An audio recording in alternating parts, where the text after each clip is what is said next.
Hi guys, it's Mina. I'm finally back after about 2 weeks of being gone.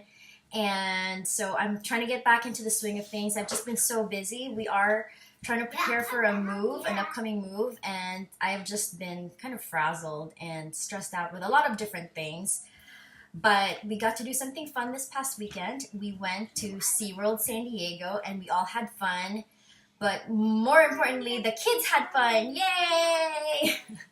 So today I'm going to talk about some of the things that we did at SeaWorld and maybe give you a little bit of what I learned so that, next time we can try to prepare better and not make the same mistakes that we did for this trip. But, since my husband doesn't get a lot of time off right now, we don't get to take trips. But fortunately, this past weekend, we were able to go to SeaWorld. And I'm so glad we made it out there because this little girl over here wanted to go somewhere else, and at first she was just like, no, I want to go, to Great Wolf. But I was like, I know you like that place already, but you gotta try other experiences. You have to be open to trying out another place to go. Otherwise, how will you know that you do like or don't like that other thing? So fortunately, we were able to convince her to be open, and she had fun. Even though she may not want to admit it, she was smiling and enjoying the time we were there.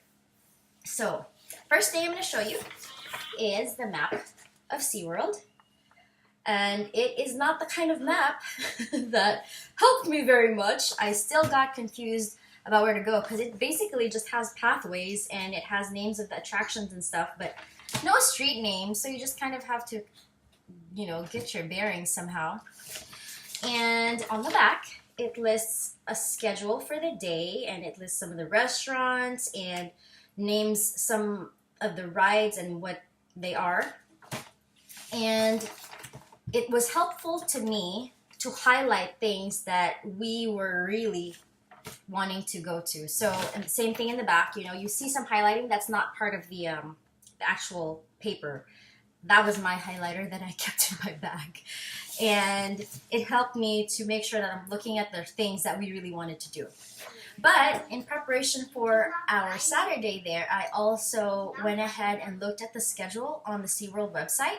That way I could kind of plan out an itinerary of the things we wanted to do so that we could go boom, boom, boom. At this time, we know this is what we're going to try to accomplish. At this time, we know that this is what we're going to do. At this time, let's go try to eat, whatever. Because I personally didn't want to be like, oh, what's happening at this time? Oh, maybe we should try this. No, let's try. You waste a lot of time doing that. So even though we weren't able to follow it exactly because we got there late, which is another thing I was going to say is that it's better if you can plan to, leave early, go straight to the park.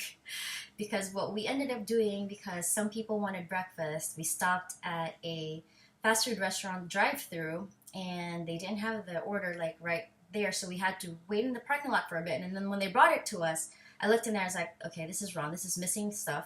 I went inside the restaurant to say, hey, we're missing stuff, and like, oh, okay, well, I think somebody's bringing it out right now. They didn't have the drinks, so I was like, okay, I brought out the drinks or whatever, but I had to go in 2 times, and so that wasted 20 to 30 minutes. So instead of getting to the park at 10 a.m., which is what I wanted, so that we had some time to do the rides or familiarize ourselves with the area, we got there to the parking lot, and we had to get in line to get into the parking lot at 10:45. So by the time we were parking, it was already 11, and that was the start of the first show that I had on the itinerary, which, of course, we missed. So we had to kind of shift things, but that was okay. You have to be flexible, which we were, and so there were some things that we didn't get to really do as planned, but it still turned out to be a pretty good day.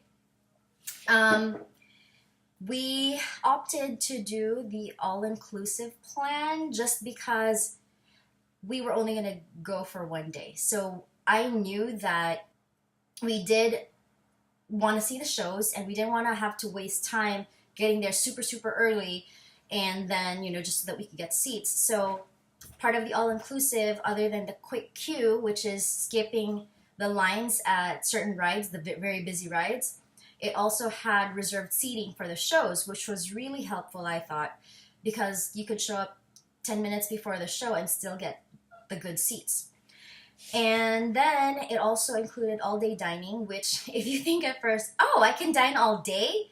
Well, for one thing, you have to understand that it's only at certain specific restaurants at SeaWorld. You can't just go to any kiosk and say, oh, have all-day dining, you know, get food. No, and it's every hour. So once they've scanned you, you have an hour before you can go again. But the lines are so long that you may not want to do it that often anyway. Plus, you know, you'd be missing out on the other parts of SeaWorld. So anyway, the shows that we watched included these ones, and you'll see them. So there's Orca Encounter, Dolphin Days, there's Pets Rule, the Sea Lions Live, Sesame Street, Party Parade, there's the, I can't read it, it's blurry, the Sea Rescue, and then the Deep Sea VR Orca 360. So these 4 ones for sure were the ones that we did. And we didn't have time to see the other ones because we opted to do a couple other things and, of course, eat. And then these are the thrill rides. And here are the kiddie rides. Okay? And if you look, I've highlighted some of them because those are the ones that the kids actually got to ride. They could have been on these other ones too, but they weren't that interested in the other rides. And plus, after a while, my son got tired and he wanted to be carried by daddy, and so, you know, I think he was just like, he just wanted to rest for a certain part of the day. But we did get to see these nighttime shows, which were pretty cool too. So Sea Lions Tonight, it was funny. The Sea Lions Live and the Sea Lions Tonight, they were very funny. And then we got to see Cirque Electrique and Illuminite. Both were good shows. The Cirque Electrique, oh my gosh, I'm glad that we ended our night with this show. So there you have it, just a quick summary of our SeaWorld San Diego trip. And I hope it kind of helps you have an idea of what to expect and maybe how to plan if you do want to visit. Thank you so much for watching. Please like and subscribe, and I will see you next time.